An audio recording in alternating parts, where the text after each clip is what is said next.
In this world, we are very happy with our children, husband, wife, eating, mating, supporting, nursing our children. Sometimes making so much merry, taking so much wine, and we feel so much pleasure. Sometimes we become the president of any country, prime minister of any country, very beautiful wife, qualified children. Also some beggars comes to us and we can give so much donation to them. Then why to chant and remember Krishna, Supreme Personality of Godhead? What is the use? Living all these things, why you should do bhajan?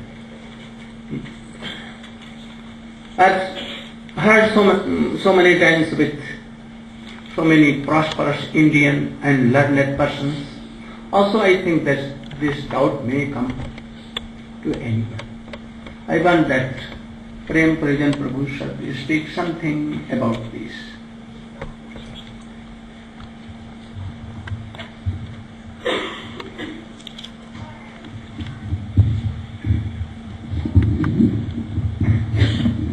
You suggested anyone nearby. You can come here, no harm. They should be.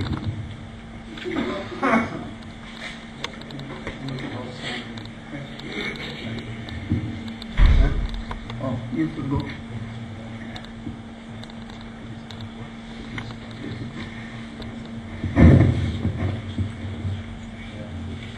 In very simple words, that we heard also can understand.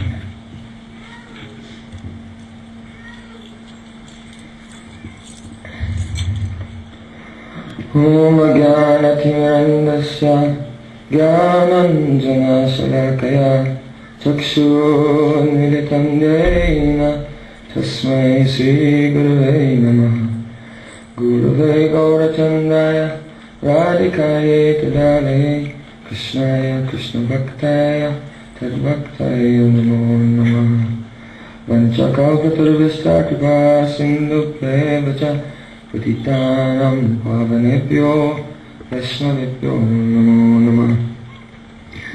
First of all, I would like to offer thousands and thousands of most humble and respectful Dandavat Pushpanjali at the lotus feet of my beloved Diksha Guru, Om Vishnu Pada Stotra Satarupa Nagacharya Varya Sri Srimad Bhaktivedanta Narayan Goswami Maharaj. Secondly, I offer my obeisances at the lotus feet of my Guru Varga, and from my basis at the lotus feet of all assembled Vaishnavas. So Gurudev has ordered me to speak something about the necessity of doing bhajan. So, in this world, it appears that there are so many opportunities for happiness. One may become very, very highly qualified and very learned, and this will bring so much respect. One may have physical beauty, and this will bring so much admiration. One may be born in an aristocratic family, and one may be very wealthy. Yet, despite all of the opportunities afforded to us in this material world, still, so much suffering will come. Everyone has to take birth, and birth is very painful experience. Everyone will have to grow old. We can try to hold back the advancement of this old age coming to us for some time. One may do some exercise and have some facelift or anything like this. But still, old age will come and no one can stop it. One will have to undergo so many diseases, if one can even live to that age. Many people, they don't live to old age. They are killed, murdered, they die. Just last week, one devotee from here in Wales, he was a very young devotee, in his 30s, he had a brain hemorrhage and left all of a sudden, unexpectedly. Many diseases will come, and then finally death will come. And after death, again, birth will come. And we don't know where. We will have to take the reactions of the activities that we've performed in this life and previous lives. So, many, many sufferings will come to us in this world. There is no way to avoid them.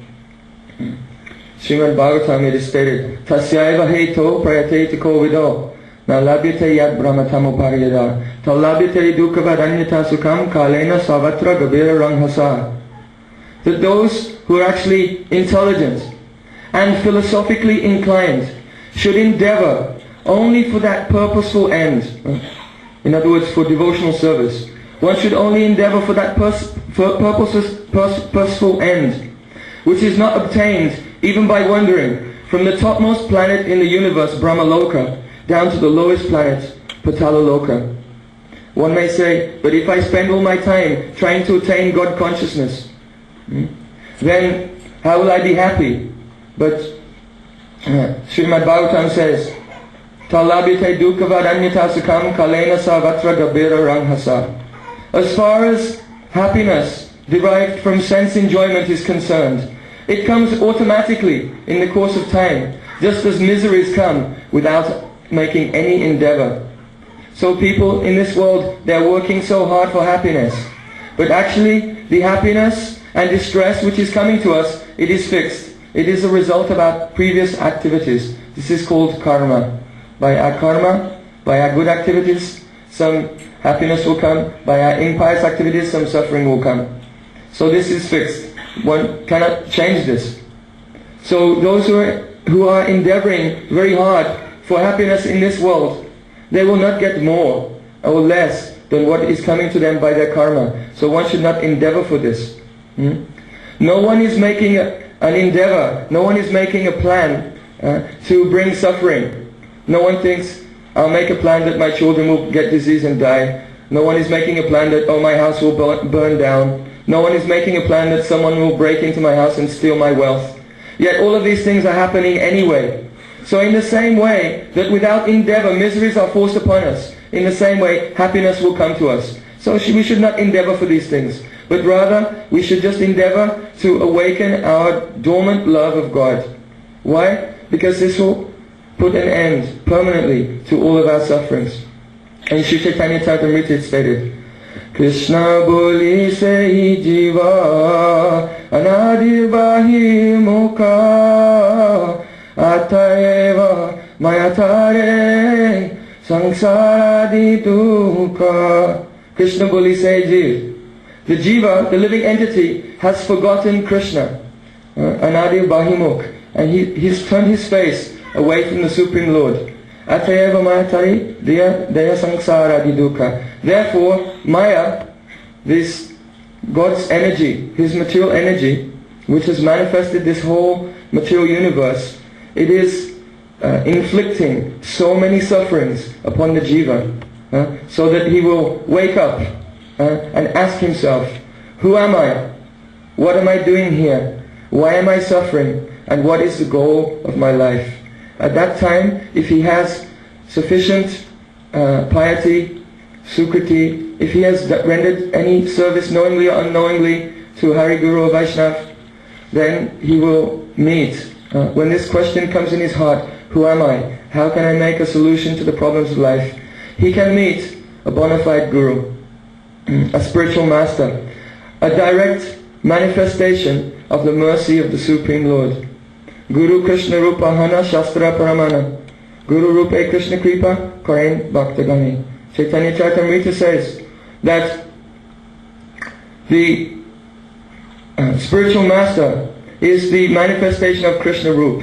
He is a direct manifestation of the Supreme Lord, and he appears before the aspiring disciple to bestow upon him the mercy of Krishna.